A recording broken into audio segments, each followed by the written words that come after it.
All right, so this is Todd Atkins, and I'm here with Preston Vaughn. This is going to be the first episode of Preston's Paradox. Going to be kind of an offshoot of the MMA Conspiracy Hour that I've been doing. And I wanted to introduce Preston Vaughn. So for people that aren't familiar with you, maybe talk about, why you're in MMA and talking about MMA conspiracies. All right. My name's Preston Vaughn. I live in the South. I'm about 40 years old. I think that's pretty important context because I've been watching the sport since its conception.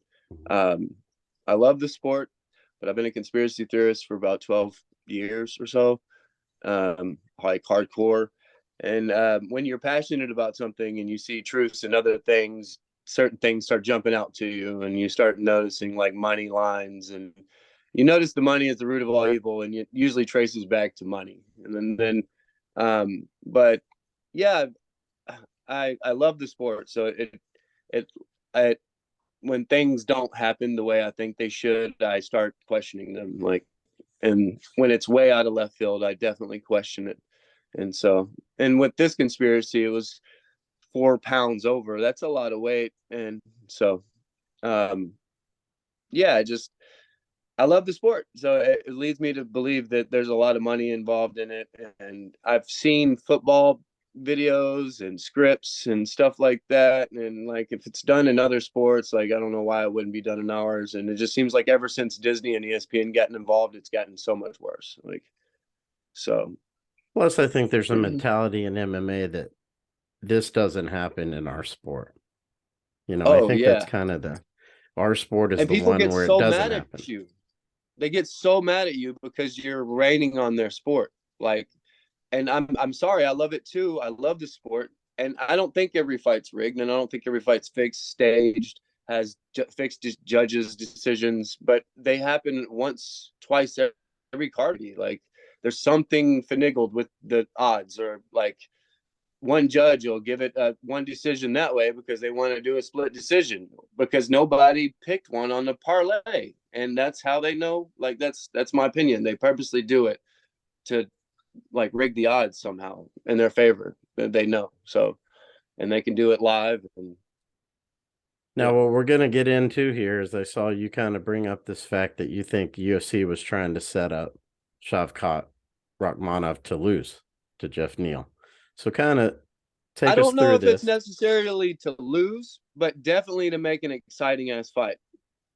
That but was let's kind of a talk bunch of about things. your theory, Yeah. kind of take them through like the beginning and, just kind of Okay, so out. when the fight was announced, it was only like a couple weeks, and then Neil was like, "Oh, I can't do it," and they didn't. The UFC came out with like a news thing saying, Jeff Neal may pull out," and then Shavkat called him out publicly, which to me, which was what they were wanting, it was like a fish and reel. Like, is he going to say something back? And he did. He was like, "Oh, don't be a chicken," or whatever, blah blah blah blah. And then they were like, "Oh, we got him now," and like they rescheduled the fight. It was scheduled for January 14th, which means they were probably in camp for several months. And then they did this during that camp, and to me, he did not look like he was fighting injured or fighting any injury. He looked like he was on point. They kept bringing up during the broadcast, being injured, he's doing great, and Shavkat, maybe he's not as good as we thought he was, and they're trying to downplay Shavkat all fight. Like, you could hear it in the broadcast. Like, I call it clout killing is what they do, and it's like renegotiating that person's contract. And I think they do it for many reasons. So people aren't scared to fight him in the division. He won't get paid as much. Um, but yeah, I don't think Neil would have been able to eat those shots that he was eating. That first head kick might drop him. Like, he cuts 4 more pounds of water weight, he's getting dropped possibly. Or that first shot, the single leg he goes for that he defends, maybe he doesn't get it. Maybe he's not as quick. Or he doesn't have the electrolytes that he needs to be as spontaneous. So like, that's the part where I could just hear the narratives coming out of their mouths, like they knew something. And then when the fight was over, Dana White in the post-fight press conference, he said, "I'm gonna still pay him his fight of the night bonus." And he's like, "We never do that," and you can see it in his face. Like, if I just feel like you could see it in his face, I can't. That's my opinion, but he's like, we're gonna pay him his win bonus though. I've seen where they've given the fight of the night bonus just to one guy. Like they gave it all to one guy. Like you miss weight by 5 pounds, I don't think you should get any of it. Like Shavkat should opt to give you some or not. Like that's his. He had to take bombs and shots from you that maybe he wouldn't have took if and he took the fight out of like honor. Like he decided to go ahead and take your fight anyway because he thought you might have been injured, and he's just giving you the benefit of the doubt. And I think the whole stem, they knew that the UFC knew that they were having trouble getting Shavkat fights. Like it had been a while, so they knew that he wasn't going to pull out. Nobody wants to fight the guy. And Neil didn't even want to fight the guy. So what I think they did is they announced the fight before even Neil signed it. And they were like, and they kind of pressured Neil into doing it. And then he waited a couple weeks and was like, nah, I'm injured. And they were like, well, what if we give you 4 or 5 pounds and you go out there and put on an exciting fight? You'll lose 30% of your purse, but we'll give you fight of the night bonus if you do it. Like, and like, that's kind of like a shadow shake, like word of mouth kind of thing. And it's good for business. Like, what was the fight of the night, right? Like, it performed, and I don't think it would have been the same fight if he had cut the weight. Like, I just don't. I think Shavkat would have dominated him even more. Those knees to the body, a sucked out diaphragm cannot take shots to the body. Like it's not the same. Like, and he was eating him alive to the body. Like, so, and when people were like, well, he looks so big and fat, I didn't think so. I there's a TikTok video of me screening in on him. His legs are big, and then there's instance where he turned Shavkat up against a fence, and his back just looked massive. Like I was like, and he wasn't fighting like he looked hurt to me. That was the biggest thing. Like he looked amazing, and that's all that kept going through my mind was this motherfucker cheated. Like, and I like Jeff Neal, and I thought he was a horrible matchup for Shavkat. Like in certain aspects, that straight left is a problem for any fighter. Like, but yeah, he came in 14-0, 7 submissions, 7 knockouts. He's probably worth a ton of money, and to knock him off, it would take away negotiation skills, ability, and he's probably asking for a lot. They want him to lose. They want him to be a part of the division. They don't want certain guys to be way ahead of everybody else where they can demand more, where the division will start to get paid more. If they can keep everybody around the same level, they can keep the pay grade around the same level. And that's my whole thought process on the, UFC wanting. It's good. Every aspect for it was good for the UFC for Jeff Neal to miss weight. You brought up something, but I think you kind of passed over it. And this is something I usually do when I'm on the conspiracy hour listening to guys talk. But one thing that you had kind of mentioned that I think is important, and it's something they're experiencing at that weight already, is they don't want to have a situation where they have another guy no one wants to fight. They already have Khamzat Chimaev, who no one wants to fight. He was fighting at that weight. So it's interesting you bring that up because this is they've had guys like that in the past. You've been around the sport as long as I have. There's been other guys like that. I think Vanderlei and Pride was like that. But in the UFC, it's kind of a new problem, maybe a little bit, because these guys, I think everyone's well, the problem is apprehensive. The guys that are at top of the division have gotten a little bit of pay, and they don't want to risk their spot on the top 10 and that pay grade getting whooped by Shavkat. It doesn't benefit them at all to take a lower ranked guy that's better than them that they know is going to probably eat them alive. Like it's not. That's the thing. And now Jeff Neal looked amazing. They made Shavkat look human. Like, so maybe somebody will fight him now. Like, oh, he's beatable. Like, oh, you can touch his chin. Well, you're not Jeff Neal, but you're not Jeff Neal that weighs 175 pounds either. So, to me, it looked but I like think with Chimaev, he's highly ranked, and people still don't want to fight him. And I think UFC is right. looking at that. We're going to have the same problem with this guy. Yeah, and I also feel like Shavkat chose to go to war that day. I don't think that I think if he was to fight Burns and wanted to make it look easy, he could. Like, that's my personal opinion. He was dragging him around with every physical contact they actually made. He made him. He like the first time I've never seen anybody drag somebody to the ground like that in my entire life of watching MMA. And it was Gilbert Burns. Like, he literally just grabbed him and pulled him to the ground like a child. And I was like, whoa. And then when Gilbert clocked him with a big left and a big right, he immediately just slung him to the floor when he needed to. And then when Gilbert shot on him, he just hip pressed him out and threw him off of him. And that was the whole fight. Every time they physically touched, Hamzat disengaged with it and was like, let's bang. And like, I think he just chose to fight like that. But yeah,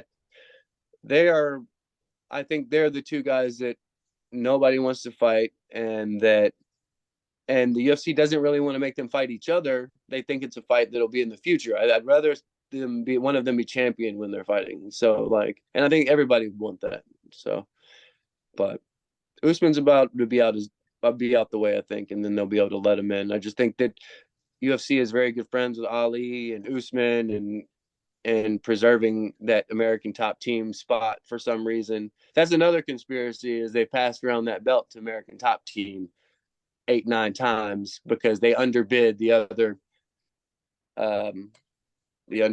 managers and teams and stuff like that. And it's my whole Dan Lambert conspiracy, but that's another video.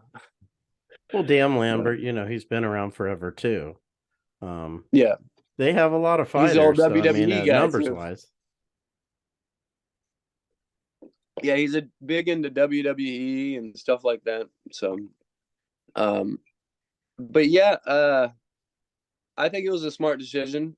I mean, but I just don't know if the UFC was involved in it or Neil did it on his own. Like, but because I don't think he was injured at all. It just seemed like. And then during the press conference week, he wasn't acting like somebody that had remorse. He was acting like somebody that was offended that Shavkat was going to walk through him. Like there was no like humble attitude about him. It was just like, I'm going to fuck Shavkat up. Like, how do you know? Like, like, why don't you settle down? And then when he was on the scale, you didn't see like any like sorry or anything like that. I don't know. I just feel like you should apologize to people like way more. Like, I don't know. Yeah, usually that's the case. Disrespectful. It's kind of like when Hamzat missed weight with Diaz. A lot of people thought that was on purpose because they wanted Diaz to fight Tony because Hamzat would have killed Diaz. Yeah, I think it was all done on purpose too. I told my friend they need to switch all these fights around like 2 months before the card. I was like, none of these fights make sense. If you switch this fight and this fight and this fight, that makes sense. And he was like, yeah, I don't get it either. And then they did it 2 days before the event. What I think happened in that whole situation is it was done on a need to know basis, which screwed over certain people. It screwed over Lee. It screwed over Holland. It kept their people that they wanted to win, and it fucked over the other fighters. Like, it was good for Diaz. It was good for what's his name, D-Rod. It was good for Shavkat, and it was bad for everybody else. Like, you mean Hamza? Lee had to fight, dude. Yeah, Lee had to fight a guy that weighed 8 more pounds than him.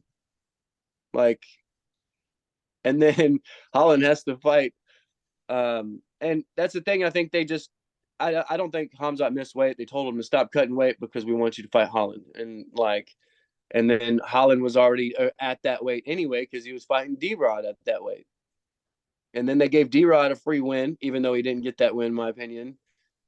And he had 9 pounds on him. I thought that was dirty for them to do to Lee. Like, yeah, so. and you bring up a good point about Neil. He didn't, when he missed weight, it was like not a big deal. Kind of like what you meant. Usually guys don't react that way. Yeah. Yeah, that's the thing. They didn't make a big deal about Neil missing weight at all. Like, it was kind of like, we're just happy somebody's fighting Shavkat. Like, that was the whole energy. Like, who cares? It's gonna be a banger. Like, yeah, and that's what it was. Is strange. You've never seen. I don't think the UFC has ever given someone a win bonus after they miss weight. And usually they're very negative toward the person that missed weight. Dana's trashing them. Yeah, I have a theory on the managers and the big gyms. They all kind of get special privileges, especially Saud at Fortis. I think a lot of the big gyms, they get favors. Like, you do us favors, we do you favors. And yeah, so it's crazy, all the little bitty intricacies that you start seeing, like, once you start paying attention to them. But they use, my opinion, they use live broadcast to pass messages, and like, of what they're doing, where you might not, where like the normal listener doesn't hear the message. It's like for two different people. You're hearing one thing and it's meant for somebody else too. It's like double speak. So um yeah, I'm a little crazy.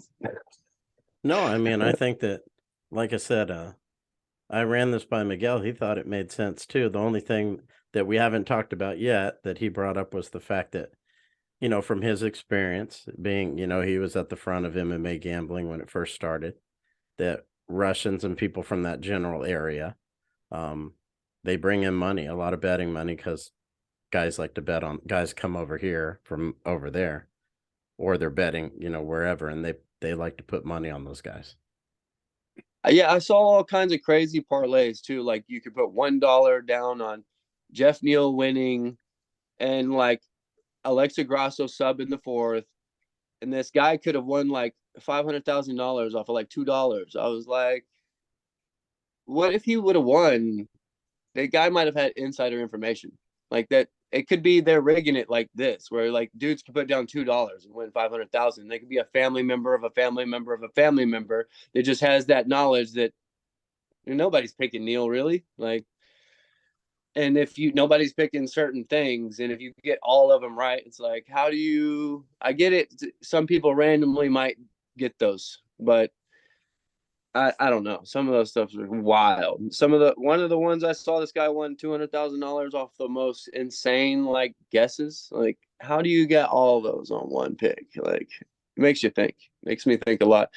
But yeah, I didn't know that about the Russians, that they, because I know they don't really have pay-per-view buys, and that's why they don't really have a market for Russia. But they like the Russian fighters, you're saying, because they bet on themselves a lot, and then there's a lot of money that comes in on them. Right. Interesting. Yeah, you So brought up the Grasso thing. The thing that shocked me was that I thought, okay, yeah, Shevchenko got her back taken, but she'll defend this position. The round will end, what and gets me that'll is be her that. flopping to the ground. Right, but I mean, Well, she looked like she didn't even know how to defend the position, And this is one of the greatest women's fighters of all time, or arguably the best. yeah, You know, and she I was in a. yeah, It was a pressure choke too. It wasn't a air choke. yeah, but that can work. The technique can work. What I'm just saying Yeah, is that she let Grasso get to that. I thought yeah. she'd just fight the hands and the round would end and that would be that. But Mm-hmm. it was like she didn't know what to do. Gon didn't fight the hands either. Yeah, now Gone, I could maybe give a pass to, because he's not known for being a good grappler. He's known for being a I have striker. an argument for what you're saying there. Yeah, Like, month 2 is guillotines. Year mhm, 2 is heel hooks. yeah, yeah. You get I what I'm mean, I saying? would Like, assume they prepared for it. You would think, because that's yeah, really the Jones has hit that move before, so you would think yeah. they would prepare for it. But yeah, I And mean, like, he didn't fight the hands, and he didn't sprawl to his back. That was my thing. Why didn't you panic? You at least go to a worse position. Like, that's my thing. That's the You always see people either fight the hands or like immediately sprawl to their back. Like, when somebody's got you like that, you sprawl to your back. Given he's gonna be on top of you, but the fight's not over. Like, mhm. so um yeah, there's just this bunch of little weird things. I thought that she didn't fight the hands and that she could have stayed standing. It's like she purposely flopped to her knees. Why didn't she pin up against the fence and stand up? Like, it just didn't seem like she had any kind of control or leverage to bring her down. And so I don't know. I thought the Gon flop down was kind of weird too. Like, he got him down so easy. Like, it was just like a deer, almost like baby deer. It was weird. So I was like, you can just drag him down to his face. Okay, all right.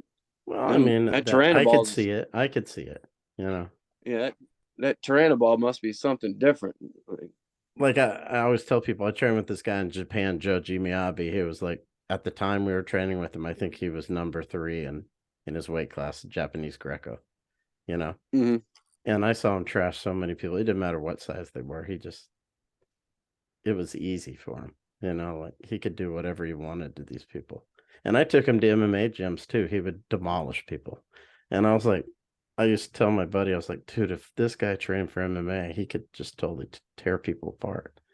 But you know, he'd do just straight grappling. He would clobber people. You know, experienced Yeah. fighters. You know, these weren't just weekend warrior type But guys. These are guys that had lots of Thrill Gone fights.